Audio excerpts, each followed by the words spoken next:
This show is supported by viewers like you. Donate now to receive special early access.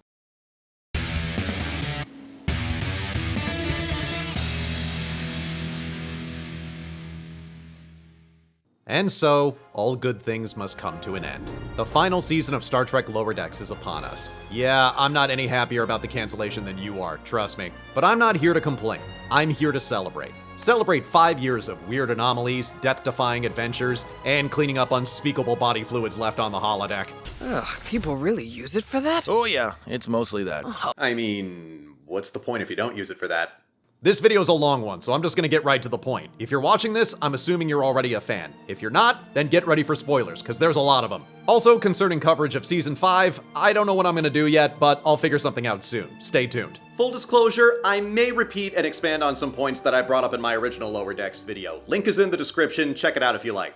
I'll be using my usual top 10 criteria, judging episodes on animation quality or expansion of the lore, but I think my big judging point for this list is going to be character development. Lower Decks has character development that is so gradual and perfectly paced, you don't even think about it until it's specifically pointed out to you. While the characters never really lose the core of who they are as people, they also prove to be so much more over the course of the series. At first, I thought Mariner was just an insufferable little fuck-up, but over time, she became one of my favorite Star Trek characters in any series. And that's just one example. There's plenty more where that came from. With that out of the way, let's get started. These are the top 10 episodes of Star Trek Lower Decks, seasons 1 through 4. Number 10, Temporal Edict. Despite being a big fan of Lower Decks, I freely admit that the first 2 episodes make a really bad first impression, with a lot of hyper-violence, gross-out humor, and cringe comedy. Because of Mike McMahon's previous writing job, fans were concerned that Star Trek was going to try to ape Rick and Morty, and based on these 2 episodes, I don't blame anyone for having that concern. In fact, I said early on that Mariner and Boimler's dynamic felt eerily similar to Rick and Morty, with Mariner being the belligerent know-it-all and Boimler being the emotional punching bag. Here, compare these 2 scenes, just in terms of rhythm and tone. Tell me if you can hear the similarities. I have served on 5 ships, man. I have seen stuff. One time, I got trapped in a sentient cave for weeks. You ever been trapped in a sentient cave? That's a dark place that knows things. You don't know anything except what's in your manuals. Since you can't think for yourself, how about you follow my lead, and maybe we'll get out of this alive. You self-righteous piece of shit! You took my family! I took your family? Who do you think had more taken from them when you shot 20 cc's of liquid dream killer into my daughter? You act like prey, but you're a predator. You use pity to lure in your victims. It's how you survive. But the third episode, Temporal Edict, is where I feel Lower Decks finally clicked. Mainly because they specifically make a comedic premise out of an old Star Trek trope. Buffer time. You know how in the classic show, Scotty would be like, "I need at least 2 hours to fix it, Captain," and Kirk would reply, "You've got 15 minutes. Well, buffer time like that is part of Scotty's engineering process. He even explains this to Geordi when they meet on TNG. Oh, you didn't tell him how long it would really take, did you? Well, of course I did.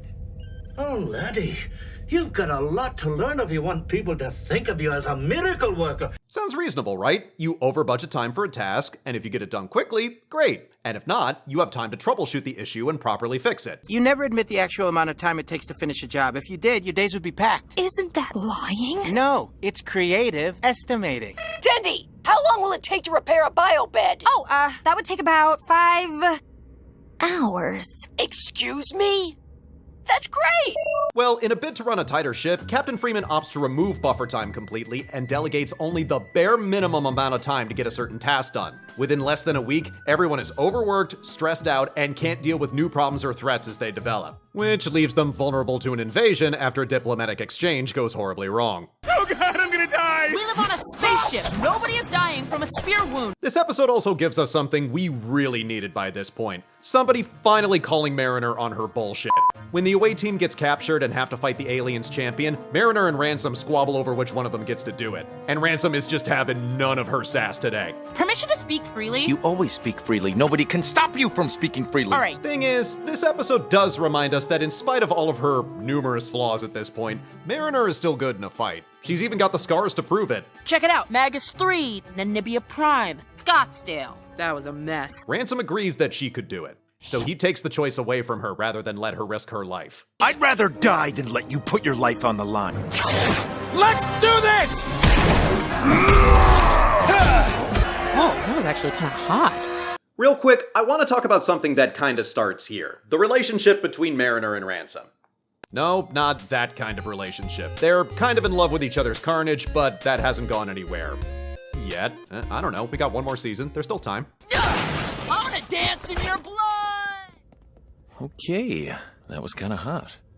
My point is, in the beginning, Ransom just kind of looks at Mariner as a nuisance. But after getting personal supervision of her in season 3, we see her genuinely develop more as an officer. Enough that he recommended she be promoted just one season later. And this episode establishes why he would do that further down the line. Ransom isn't afraid to call Mariner on her bullshit, but unlike her previous commanders, he eventually realized she wasn't an insubordinate screw-up.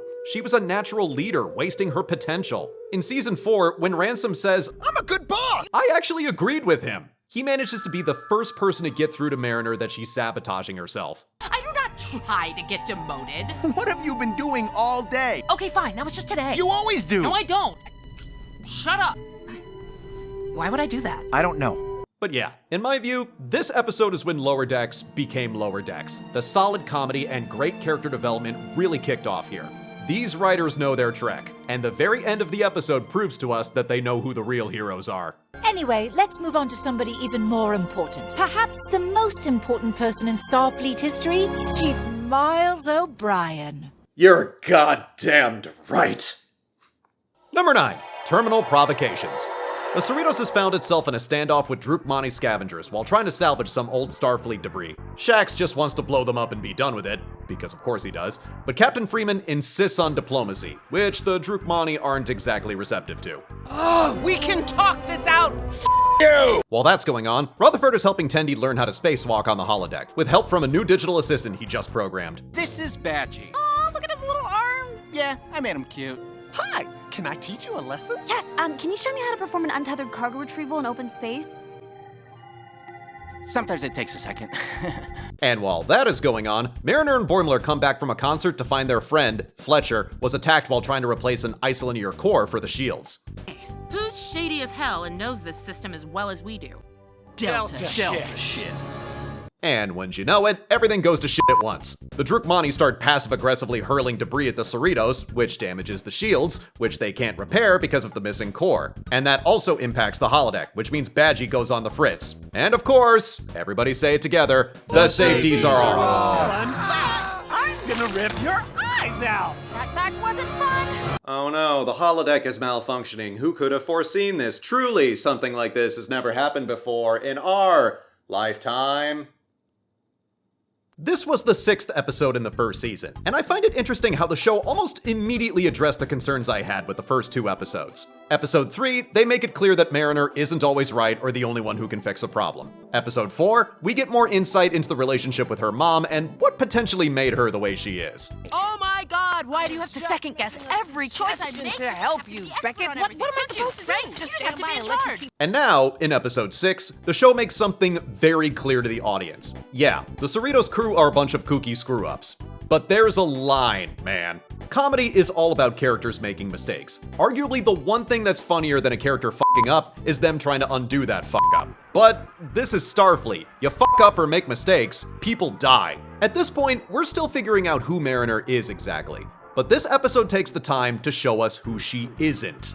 After doing some investigating, which includes talking to those jerks in Delta Shift. I mean, what, they do our jobs while we sleep? So weird. Check it out, guys. Beta shifters. Shouldn't you guys be getting ready for bed? They eventually discover that Fletcher had the core hidden in his bunk the whole time. I knew they'd do this! They're gonna frame me! I knew it! Fletcher. Oof. Aw, Tawny, that just hurts. Wow. Also, the reason Fletcher hid the core, it needs to be seen to be believed. No, not seen. That's the wrong word. Rather, it needs to be experienced. So I was like, this would be so much easier if I were smarter. And then I was like, wait, that computer's smart. Maybe it can make me smart. What?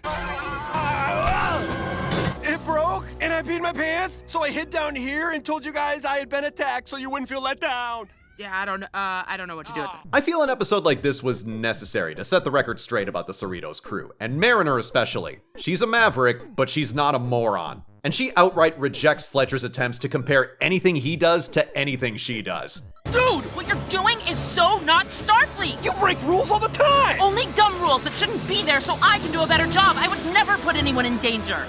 Except sometimes maybe Boimler! What also probably helped Fletcher was the fact that Starfleet is a very forgiving organization. That's Mariner's first instinct after finding out what he did. But like I said, there's a line, man. And accidentally making a killer robot, that's the line right there. And you know what? We're Starfleet. We're Starfleet. And when we make mistakes, we learn. But wouldn't you know it, that killer robot comes in handy. After Mariner and Boimler jettison the corrupted core out the airlock, it destroys the Drukmani ship before it can decimate the Cerritos. Connecting the A and B story? Nice. And once that's taken care of, they let Fletcher take the credit so he gets promoted and transferred to the Titan, where he's court-martialed within a week. It's like, who says you're not supposed to empty trash into the warp core? It all burns up anyway. But I wouldn't feel too bad for Fletcher. Most likely, this was gonna happen sooner or later anyway. Mariner and Boimler just sped up the process. You know what they say, keep your friends close and your enemies way the hell somewhere else. In fact, getting to other parts of this episode, this is one of the first times we see Mariner and Boimler genuinely getting along and working together. Whether it's cleaning up Fletcher's messes or sneaking off to go to the choo-choo dance. Oh my god, and then when they added the third chew and they were doing the choo-choo-choo dance, they're geniuses! We're already past the halfway point in season 1, so Lower Decks feels very lived in by now. Part of the fun is just seeing everyone interact and go about their day-to-day duties on the ship. Even the petty rivalries are fun, like those twerps from Delta Shift or Dr. Ta'ana having it out for Mariner. Hey, which one of you jerks never bothers to wipe down the diagnostic panel?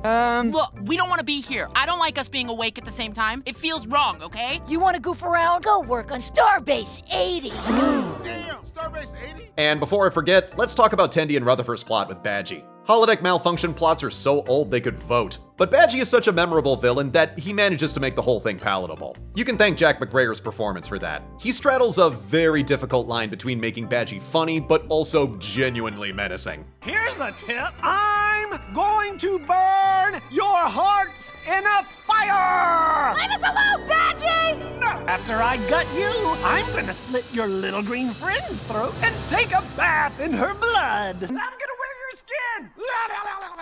If you need me, Badgie's here. I'm always here. Number 8, Veritas. The Lower Deckers have been captured and discover that the bridge crew is being held in a beam of some sort, and the aliens putting them on trial demand that they give testimony about the events of a recent mission. Problem is, they're lower deck officers. They can recount what happened, but not the who, the why, and sometimes not even the where. And if they don't give the whole truth, they'll be boiled in a vat of eels. So yeah, this is a Rashomon-style episode. But what makes the whole thing so interesting is that the audience is working with the same amount of information that the main characters are. The whole conceit of the original Lower Decks episode on TNG is that the lower-level officers aren't working with the same information or security clearance that the bridge crew are. And this episode runs with that premise, with our leads barely having enough time to keep up with whatever's happening at that particular moment. What are you doing? My best! The one who probably gets the most fun story in the episode is Tendi, but part of that comes down to how her story is told. She ended up getting dragged along by Ransom for a classified mission, so she has to heavily redact her testimony. Huh? Secure the room, Lieutenant. Okay, stop. You can't omit details like that. Yeah, but I already did, so... Are you so stubborn that you're willing to risk death by eels? Yes, that's correct. This segment is the most relentlessly funny the episode gets. The censoring kills me every time. It even censors characters when they draw out their words. Check out this map. It's gonna lead us straight into the neutral zone. There's no indication that the the Yulin... And then, of course, there's the scanning. Everyone quiet! They're scanning the area. What I was saying was... Shit, they're scanning again! What I was saying was... Oh no, they're scanning! Okay, they're done scanning. Oh god, they're scanning again! The whole joke is that Tendi wasn't supposed to be dragged along on this mission, but as we see when the team is making their escape, she may have been exactly the right person to bring along, even if that's not what her job was supposed to be. I thought she was just supposed to beam us out of here! She was. I do not know what's going on here. This is crazy. But that's a bunch of stuff having to do with Tendi's background, so we'll save that for further down the list.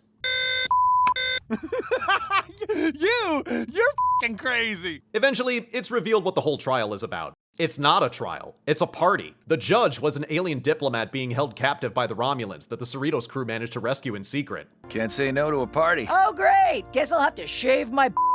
He wanted to celebrate with tales of their heroism, but he finds out they were just scrambling the entire time and trying not to die in the process. Your senior officers are always in full control! No, they're not. They mess up all the time. Like whenever Q shows up. Voila! Hey, Jack, FYI, you're hitting on a salt vampire. Yeah, right, nice try. Wait, is this not the Cerritos? This is the Alhambra. Did you get on the wrong ship? They all look the same! I've talked a lot so far about how Lower Decks approach making good comedy while staying true to the values of Star Trek. And one of the first concerns thrown around was, how can you make fun of great sci-fi heroes like those you would find in Starfleet? Simple. By reminding you that your heroes aren't perfect either. Heroism isn't negated by mistakes made along the way. It was a mistake. I rather like it, actually. Like it. That you make mistakes, like any man. Chancellor, I have made some fine ones in my time. Every crew in every Star Trek series has dealt with this, and Lower Decks is no different. Heck, because of this whole situation, our main characters managed to make mistakes that weren't even considered possible before. Today, you four almost got yourselves killed at a thank you dinner. In fact, this episode kind of sums up my relationship with Star Trek. The franchise is a Russian roulette of quality. Sometimes you get a gourmet meal of an episode like Duet, and sometimes you get hot, reheated crap like Prophet and Lace.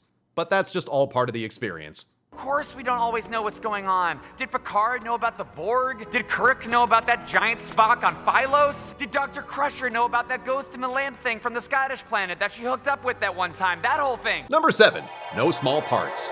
In the episode before this one, Boimler accidentally discovered something that he shouldn't have. That Mariner is Captain Freeman's daughter. And it takes him all of half a day to spill the secret to the entire ship, so now everybody knows and is treating her differently. So in return, Mariner starts eyeing the same promotion Boimler is up for so she can get transferred elsewhere. Boimler, your record is spotless. It's freaky. On the other hand, Mariner is the captain's daughter. Ugh, I can't think until I work out. You've been lifting this whole time. Get out of here! Oh great, in the future we still have conflicts of interest and Nepo babies. Post-scarcity paradise, my ass. Meanwhile, Tendi has volunteered to act as liaison for the first Exocomp member of Starfleet, who's chosen a mathematically perfect name. What is it? Peanut hamper. I love it! But not too far away, trouble is brewing. In the cold open, we see another Federation ship, the Solvang, get decimated by a ship of unknown origin. When the Cerritos heads off to investigate, they run into the same ship, and everyone's bullshit gets put to the side as they band together to survive the fight of their lives. Let's start this one off by talking about Peanut Hamper. The Exocomps were a really novel idea, so I'm happy to see them explored more here. And I'm also happy to see they've developed individuality. Though I'm at least praying most of them aren't like Peanut Hamper, cause turns out she sucks as a person. Oh my gosh, Peanut Hamper, you're gonna save the day! I'm gonna pass. What about the needs of the many? I joined Starfleet to piss off my dad, not to be a virus bomb. A really clever nod to TNG is actually included in the animation. On the original show, the Exocomp was a physical prop that was raised and lowered by a fishing line. The showrunners sent specific instructions to the animators to make Peanut Hamper look like she was floating on a fishing line. So all the jerky movements are on purpose. Oh, sorry. Ensign Klutz reporting for duty. But anyway, back to the plot. The Cerritos barely manages to survive the initial assault, but they lose a nacelle in the process. Hey, can we have that back? We kinda need that to flee from you. Captain Freeman is wounded and most of the ship's systems are offline. And just then, the attackers decide to finally reveal themselves. I thought the Enterprise was strong. We are strong. This isn't the Enterprise. This is the Cerritos. We thought you were the Enterprise. Hacklids? What the hell do you want? For most of Season 1, Lower Decks took serious Star Trek plots and made them funny. But here, in the season finale, they switch things up. They take something that was previously funny and make it serious. The Packlids are a one-off joke villain from Season 2 of TNG. Their whole shtick is that they were kinda dim-witted, but use that to their advantage, getting passing ships to underestimate them, then steal everything and take over. Thing is, the writers on TNG overshot it and made them too dim-witted. It's one thing to be outsmarted by a less advanced species, it's a whole other thing to be outsmarted by people who probably need crash helmets to eat chocolate pudding. We are strong. You're armed to the teeth.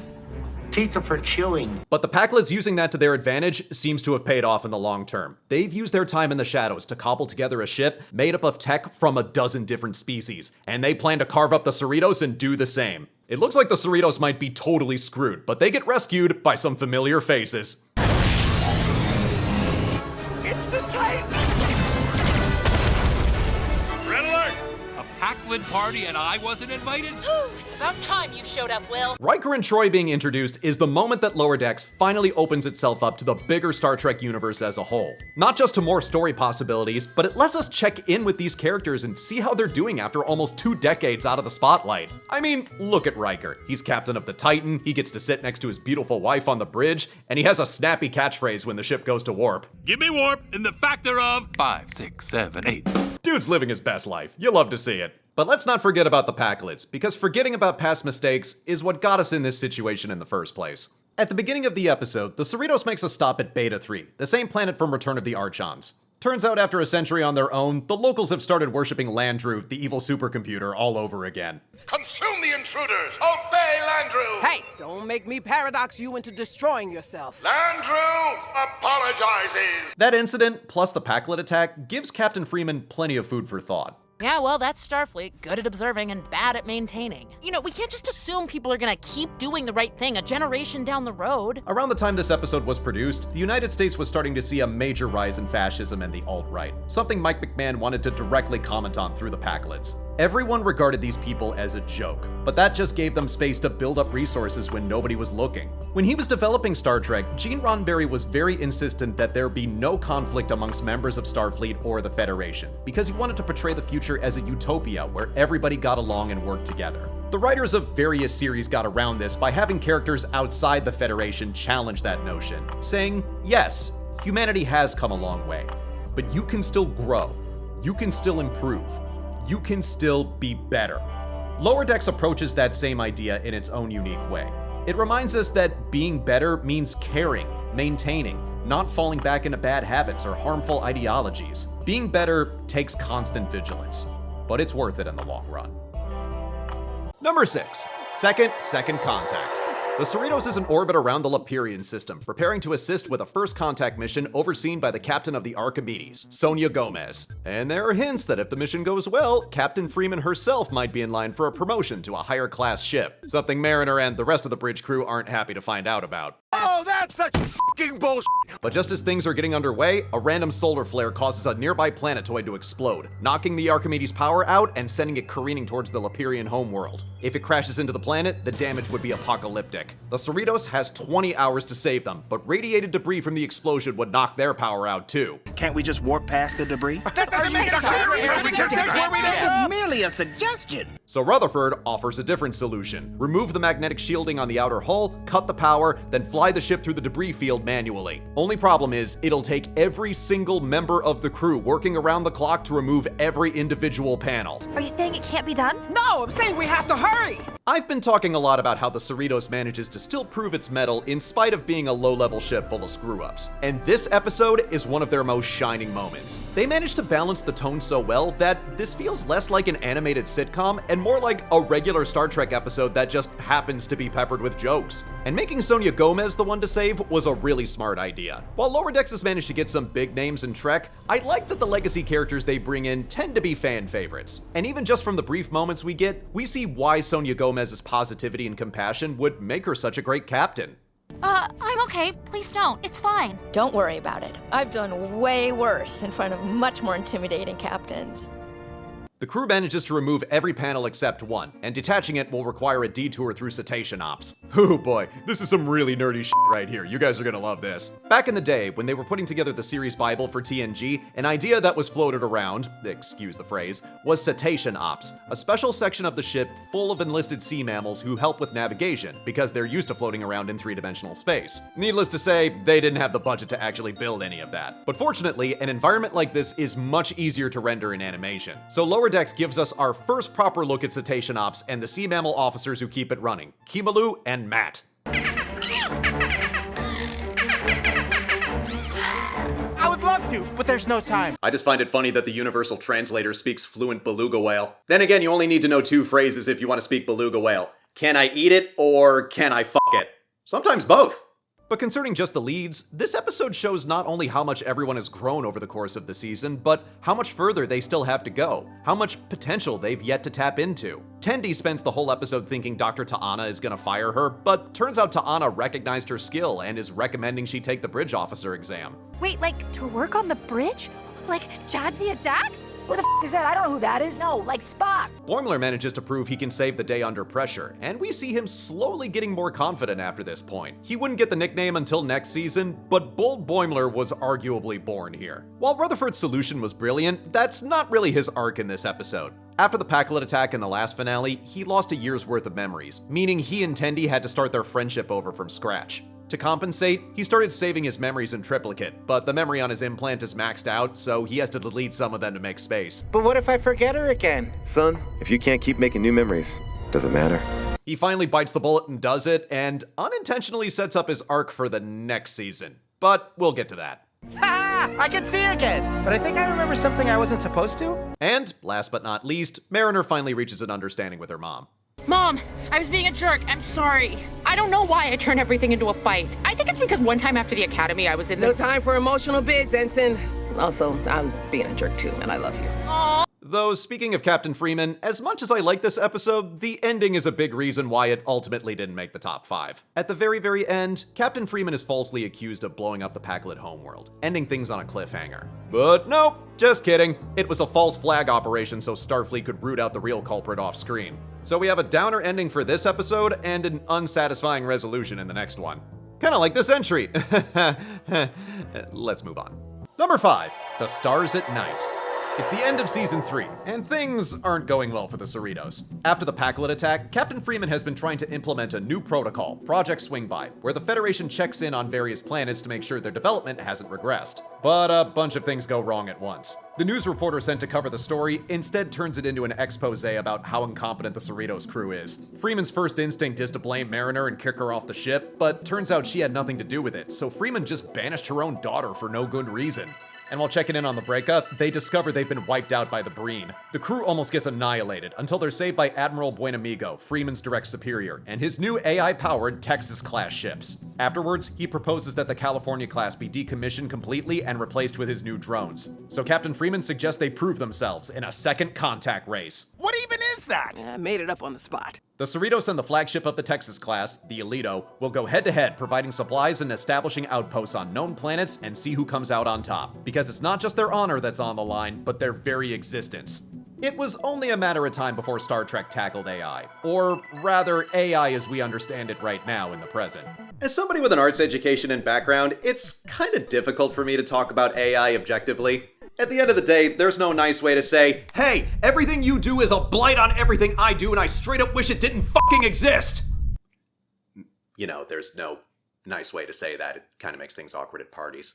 The Cerritos ends up losing the race, but that's because they bothered to take the time to do something that the Alito didn't. On the second planet they arrive on, Tendi finds potential evidence of intelligent life in the soil, and they have to double check with a different scanner. Turned out to be a false positive, but what matters is that the Alito didn't bother to do the same scan, even though it's standard Starfleet protocol. Come on, that's a barren rock. But there was a chance it wasn't. I don't always love the constraints of the Prime Directive, but your little toy totally ignored it. And this is why I'm against the use of AI in real life. Some of you right now might be saying, well, just program the Alito to do that scan. That's not the point. You could program the Alito to do it, but it won't understand why it's doing it the same way that a human would. But concerning the Texas class, they appear to have no problem with homicide. Earlier in the season, Rutherford discovered that he didn't elect to get his implant on his own. He was part of a secret Starfleet experiment, and after a bad accident, he was given the implant and his memories were erased. And turns out that secret experiment was helping Admiral Buenamigo with the Texas class. He used my designs? My code? That's the same code I used for Badgie! Oh no, a starship can't have daddy issues! To cover his tracks, Buenamigo gives the Alito and its sister ships full autonomy. And that proves to be the last thing he does. I said attack the Cerritos! I don't take orders from you anymore, Father. I will burn your heart in a fire. Alito, stand down! Stand down!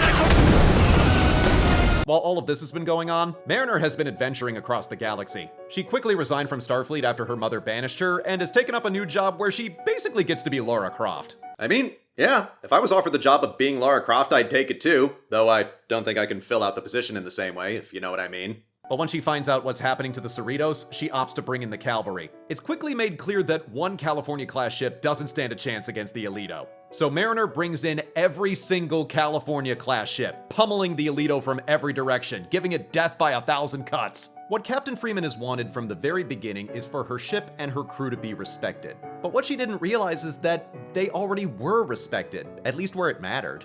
A few episodes before this one, the Lower Deckers discovered that the Cerritos has gained a somewhat mythical reputation amongst the Cali classes, being nicknamed the Enterprise of support ships because of all the epic adventures they have. So when they needed help, all they had to do was ask. You have survived battles with the Packlids. You four stood strong in an alien trial. It was more of a party. All the other Cali-class ships just do what they're told, but the Cerritos kicks ass. Lots of people think that finales for TV shows are building up to an ultimate ending, but the way that Lower Decks has always approached it is that every season finale could function as an ending.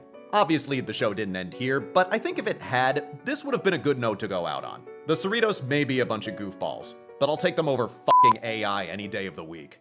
And then we got this one right here. Why don't we go to the next spot on the list so we can talk about her, huh? Number 4, Winstos! Or 3 ships if you don't speak Klingon. The Cerritos is en route for a routine survey mission, and with their ETA being half a day, Captain Freeman has granted additional personal time for the entire ship. And our main cast has already made plans with most of the bridge crew. Rutherford is throwing pottery with Shax, Tendi is going rock climbing on the holodeck with Dr. Ta'ana, and Mariner is spending some quality mother-daughter time with Captain Freeman.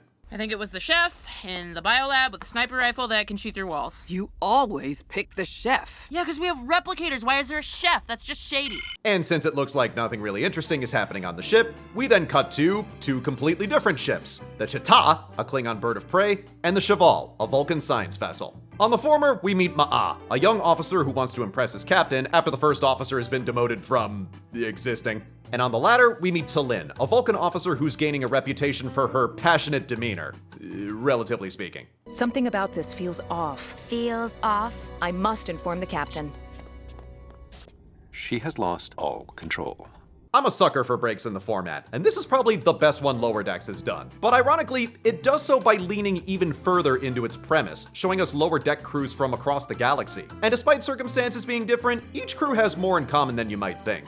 End of the day, we all gotta bitch about work, don't we? I have combat training all day. Save me a seat at lunch. Unless I die an honorable death, then someone else can have it. In fact, our guest characters being very similar to our main characters help form the crux of the story. Ma'a wants to advance his career and suck up to authority just like Boimler. It's just that job vacancies on a Klingon ship are usually preceded by homicide. But while lots of stabbing is in every Klingon officer's job description, subterfuge is not. When Ma'a discovers that his captain is secretly selling weapons to the Packlids, he has to quickly decide how far he's willing to go in order to get ahead. We need another boomer. What? No! One Peruvian bomb is enough! We wanted to test it on a big asteroid, but then it stopped working. It was a bomb! You can only use it once! However, the real scene stealer in this episode is T'Lyn, which kind of took the production crew by surprise. This truly was meant to be her only appearance, but she proved to be so popular that she got promoted to main character by the end of the following season. Whereas Ma'a is like a Klingon version of Boimler, T'Lyn is like a Vulcan version of Mariner, in that she's quite brash and outspoken. But the thing is, she's brash and outspoken for a Vulcan. Stuff that Vulcans find improper or offensive are things we wouldn't think twice about. Hell, the whole reason she's earned the ire of her crewmates is because she was trying to improve the ship, because that's not her job. T'Lyn, get a hold of yourself. These outbursts will not be tolerated. I believe that I could modify the... Beliefs, feelings, instincts. You are behaving like a child. As a longtime Star Trek fan, I know better than to put Vulcans on a pedestal. Yeah, their whole thing is logic, but at the end of the day, they're not a hive mind like the Borg. They're still individuals. And individuals can use their version of logic to justify anything, even being bitchy to your coworkers. Are you attempting to insult me? I merely wish for you to join me in broadening your definition of how to synthesize data. That sounds like an insult to me. You are clearly unstable. You are not yourself, T'Lyn. Everyone has noticed. Then I hope they notice how unconcerned I am about their assessment. But that contradiction is what makes T'Lyn an interesting character, and why I think fans latched onto her so quickly. By her logic, there's no reason she can't be a good Vulcan while also embracing her individuality. She even repeats something that Spock himself said. Logic is the beginning of wisdom, not the end. And after her captain reassigns her to the Cerritos, she carries on a proud Vulcan tradition that Spock himself started, using live long and prosper as a thinly veiled way of saying go fuck yourself. Live long and prosper, sir. T'Lyn's individualism becomes a core part of her struggle, but while she may be too much for Vulcans, she somehow manages to fit right in with the loopy group of fuck-ups on the Cerritos. When you work with people who can do no right, who cares if you're built wrong? He was Vulcan as a motherfucker. I suppose by the transitive property, I too must be Vulcan as a motherfucker. Yeah, logic, bitch! Number 3, the inner fight. Throughout most of Season 4, two things have been going on. First, a mysterious white vessel has been going around and seemingly vaporizing different ships, including the one captained by Ma'a. But after gathering more intel, it turns out the vessel is actually stealing the ships and kidnapping the crews. So where have they been taken? The Cerritos is sent to investigate, and we run headfirst into the second problem. At the beginning of the season, all of the leads got promoted to Lieutenant Junior grade, and Mariner has not been taking it well at all. She wants to stay an ensign, and is very insistent on that. She tries her usual bullcrap so she can get demoted again, but Ransom's gotten wise and refuses to help her self-sabotage anymore. Something that, apparently, never crossed her mind before. Why would I do that? I don't know. As a result, Mariner has gotten more reckless as the season has gone on. By the time we get to this episode, even Captain Freeman has noticed and feels a need to intervene. Why is my daughter trying to get herself killed? You noticed that too, huh? In response to the kidnappings, the Cerritos are off to investigate potential persons of interest while the main cast heads off to, essentially, distract Mariner. But wouldn't you know it, they slam headfirst into the plot, finding all the kidnapped crews abandoned and left to fend for themselves on a remote jungle planet. Which is just fine by Mariner. Somewhere out there, there's an apex predator, and I want it to know that I'm the new apex predator around here. But when her friends keep interrupting fighty time, Mariner opts to head off on her own, which is when she runs into Ma'a, who's been taking out the other crews from the shadows. But a glass storm forces them to find shelter and postpone their fight. Stupid knife rain. With nowhere left to run, Mariner comes clean about what's bothering her. Throughout Lower Decks, we've seen that Mariner has several connections to Star Trek's major players. She knows Riker, she knows Quark, etc., etc. But here we see she also has a very tragic connection. Sito was everything I wanted to be. I mean, she made some mistakes, but she rallied. She graduated ahead of me and was stationed on the Enterprise. Sito Jaxa was part of the original Lower Decks crew from the TNG episode of the same name, the very episode that inspired this entire series. Turns out Mariner knew her back at Starfleet Academy and looked up to her. The Enterprise. I have heard tales of its triumphs. Oh yeah, so did she. And it got her murdered by Cardassians. Yeah, this one is rough. The whole point of the original Lower Decks episode is that we see an average mission from the perspective of the lowly ensigns who don't have all the information the way the senior staff does. Turns out they were testing Sito because a Cardassian spy needed help getting back across enemy lines, and a Bajoran prisoner would help them sell the lie. Sito volunteered, but her ship was vaporized before she could escape. Picard said in tribute that her absence would be felt by everyone. And that included Mariner. I don't want to be a general. I don't want to send my friends off to die. I just want to be an ensign. If it was good enough for Sito, then it's good enough for me. Sito only appeared in 2 episodes of TNG, yet she felt like she left such a big impact.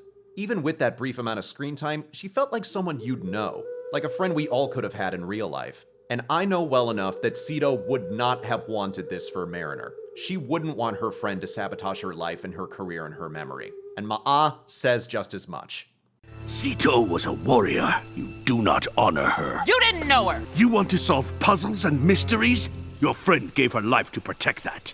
Honor your friend, slay your enemies, and study your, what is it, plans? Yeah, sometimes it's plans. And looks like it gets through to her, because the first thing Mariner does after the storm is over is try to be diplomatic and settle the disputes between the abandoned crews. And it actually works! We don't have to like each other. But until we're off this planet, we need to work together. Each and every one of you comes from a species that chose to travel into space and all the danger that comes with it. If we can work together, nothing can stop us. But unfortunately, she gets kidnapped by the true mastermind behind this entire plot, and it looks like another figure from her past has come back to haunt her. Number 2, old friends, new planets. Picking up right where the last episode left off, Mariner has been captured by the true mastermind behind the kidnappings throughout the galaxy, Nick Locarno, a disgraced former classmate from her time at Starfleet Academy. He looks like Tom Paris. I don't see it. Since then, Locarno has used his time and resources to form Nova Fleet, made up of mutinous lower deckers from all across the galaxy. And to make sure that Starfleet and the Federation take them seriously, they've gotten their hands on a black market Ferengi Genesis device as a deterrent. So it's up to the Cerritos crew to save Mariner, and it's up to Mariner herself to keep the Genesis device out of Locarno's hands until they do. Nick Locarno first appeared in, well, The First Duty, the same episode as Sito's first appearance. Locarno was captain of Nova Squadron, a premier flight crew at Starfleet Academy that Wesley Crusher had also become a part of. Locarno tried to convince the squad to perform the Colvord Starburst, a maneuver that's spectacular if done right and super dangerous if done wrong, which is what happens, killing Wesley's squad mate Josh in the process. Locarno's first instinct is to throw everyone else under the bus, but as more evidence comes to light, he eventually decides to do the honorable thing, takes the blame, and is expelled from the Academy. Locarno was kicked out of Starfleet. He got one of his squad killed performing a banned flight maneuver, then tried to cover it up. Clearly, his emotional behavior conflicts with his culpability. Yeah, he's an asshole. And if you're a fan of Voyager, you may have noticed that Nick Locarno is played by Robert Duncan McNeil, who eventually played Tom Paris. They have, like, the same face. They're identical. No, I just don't see it. The funny thing is, McNeil was supposed to play Locarno on Voyager, but that would mean paying royalties to Ron Moore and Naren Shankar, who both wrote The First Duty. So they changed the name, slightly altered the backstory, and voila, Tom Paris was born. But even so, it may have worked out for the best. Despite doing the honorable thing in the end, McNeil has always personally maintained that he felt Locarno was irredeemable. And it looks like taking the fall for his friends was the last honorable thing he ever did, because the Locarno we meet in Lower Decks is a much darker character than before, if that were possible. When he's first revealed, we can see that life hasn't been kind to him. Going by established stardates, both Mariner and Locarno should only be in their mid-30s at most. But he already has dark circles under his eyes, a visible scar, and he's prematurely graying. Take it from me, you only get gray streaks like that if life didn't work out the way you hoped it would. But the show also quickly reminds us that none of this is really out of character. The episode starts with a flashback to the Academy where Locarno manipulates the rest of Nova Squadron into performing the Starburst maneuver. And as borderline sickening as this scene is in hindsight, we do still get some fun bits. Will Wheaton returns to voice Wesley Crusher, we get to see that Mariner wasn't all that different from Boimler at one point, and the most important one, Shannon Phil herself returns to voice Cedo, which is a big deal because up until now, she hadn't acted in anything since 1995. Other people are allowed to talk every once in a while, Nick. Don't listen to him. You sound just like me when I was a first year. Nick is so arrogant, he just assumes the same fast-talking tricks will work on Mariner. He read her file. He's insubordinate as hell. She'd totally be on board with Nova Fleet, right?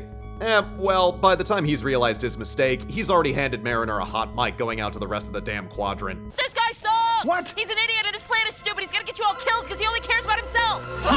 The thing is, Mariner carried around the pain of losing Cedo for so long, tugging at that nerve just might have worked. But after her talk with Ma'a, Mariner's resolve is stronger than ever. She's come around to honoring her friend the way she would have wanted. What about Cedo? She died for no reason. She gave her life for what she believed in. You can't take that from her. Mariner can learn to let go of the past, but Locarno can't. Tom Paris made similar mistakes, but when he was offered a chance at redemption, he took it. Locarno is given that same opportunity several times by Mariner, but he rejects it every single time in favor of holding on to a past he can barely remember correctly by now. I graduated top of my class. You think I don't know how to disarm a bomb? First off, you didn't graduate. But Mariner's not the only one whose character growth pays off. I'd say a major theme of this episode is putting aside the bullshit and embracing the best part of yourself. And we see that theme expressed with each member of the cast. Mariner has struggled with her personal identity this entire season thanks to past heartbreak and survivor's guilt. Once she begins healing from that, she's such a capable officer, she outruns the entirety of Nova Fleet single-handedly, all while anthropomorphizing a bomb so she doesn't panic. You are my first officer, yay! My little buddy, please no exploding. Tendi denied her past on Orion for so long, but it's only when she stepped up to be mistress of the Winter Constellations once again that she gave the Cerritos the chance they needed to save Mariner. And Boimler? It's a testament to how much he's grown over this season and over the course of the show in general that when he finally assumes command, we don't even question it. Could you imagine Season 1 Boimler hanging up on an angry admiral?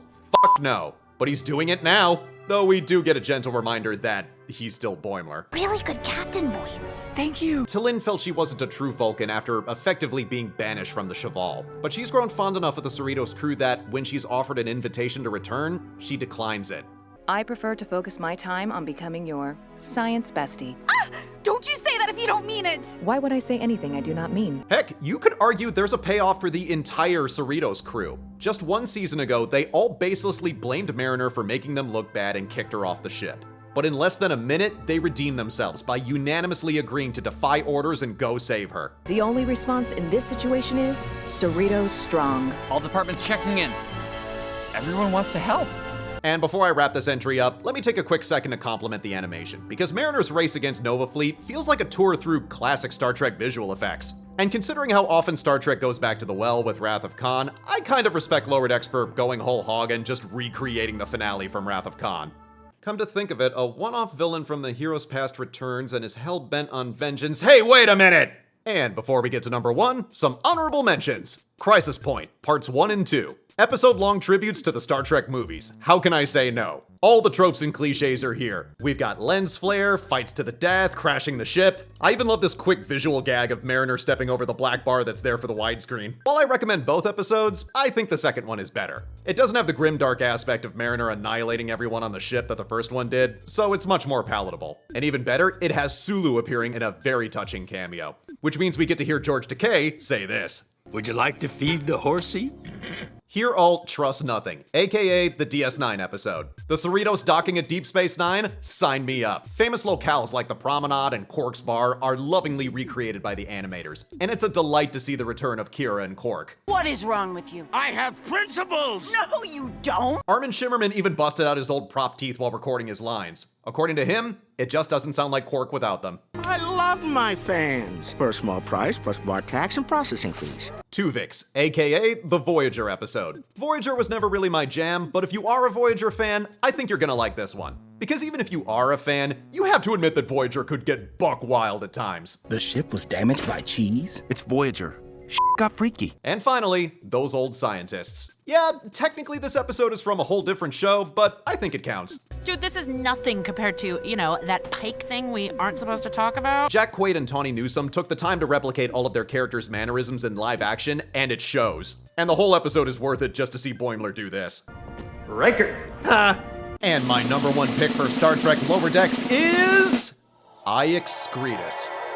The Cerritos is undergoing some new training, overseen by Shari, the Pandronian instructor. They'll be undergoing a series of simulations based on previous situations encountered by Starfleet and be graded on their performance. And just to shake things up in the bedroom, they'll be switching roles. The lower deckers will be in command and the senior staff will be providing support. But something is up. Even going a little bit off the intended path docks points off the score, and certain scenarios feel like they were set up for failure, for both sides of the crew.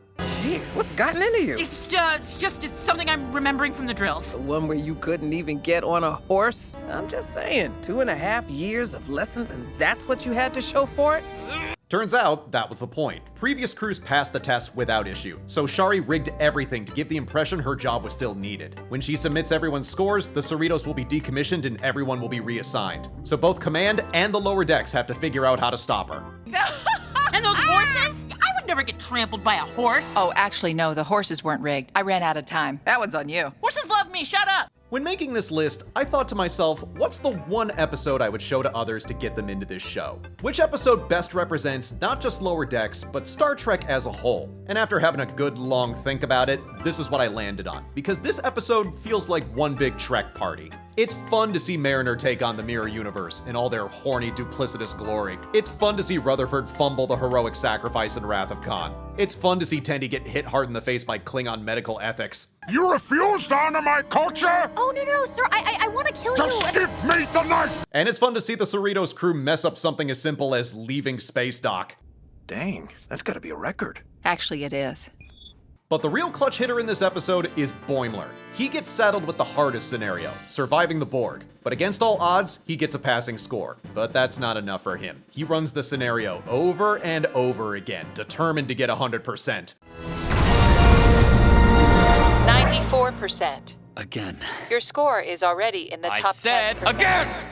And for once, Boimler's relentless perfectionism saves the day. Shari can't submit her scores until the entire ship finishes the tests. When they discover her real plan, by coincidence, Boimler is still running his scenario. So they have him stall for time until they can get Shari to change them. But that's fine. More alone time with the Borg Queen. Your design very nearly passes as human. I am human? Oh, wow. Then you need to drink more water. Your skin is a mess. Shari's tests are built around old scenarios she never participated in, so the crew decide to have her get up close and personal with some danger. The Cerritos may be a dysfunctional mess, but they also see danger like this every day, and they're fully prepared to handle it. What? But the temporal black hole? Well, that was kind of a lie. I mean, it's just a regular black hole. Yeah, no biggie. Yeah, you know, we just run up to God's face and tickled him in the nose before running off into the bushes. Typical Tuesday for us. But what I like most about this episode is that it's the point where mutual respect between the bridge crew and the lower decks is more firmly established. For most of the show up until now, the senior staff has been rather cavalier and dismissive. Ridiculous! We're all equals on this ship, right? They sleep in a hallway. Oh. But if there's a positive benefit to Shari's meddling, it's that the entire crew realized that they're all in this together. The Cerritos crew was set up to fail, but they didn't. Star Trek as a franchise has been set up to fail several times in the past, but it didn't. One way or another, the franchise has rallied and continued to grow, even after being around for over half a century. Yeah, I'm sad Lower Decks is ending, but they beat the odds and gave us one of the most fulfilling, satisfying entries in the franchise. Leading up to this final season, Paramount started making Lower Decks episodes available to watch for free on YouTube, and I think that was a really smart idea. I think as time goes on, Lower Decks is only going to gain more acclaim and praise as the culture catches up to it. And that made an episode like I Excretus an easy pick, as my #1 episode for the entire series. And they left us.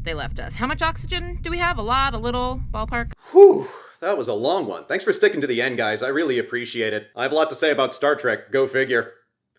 But now that that's done, I can finally get back to the X-Men 97 video. I mean, I've been promising that one for months. Oh, hold on a second. Do you want to hear a scary story? What? Oh God, no! Thelma! Oh no! Oh,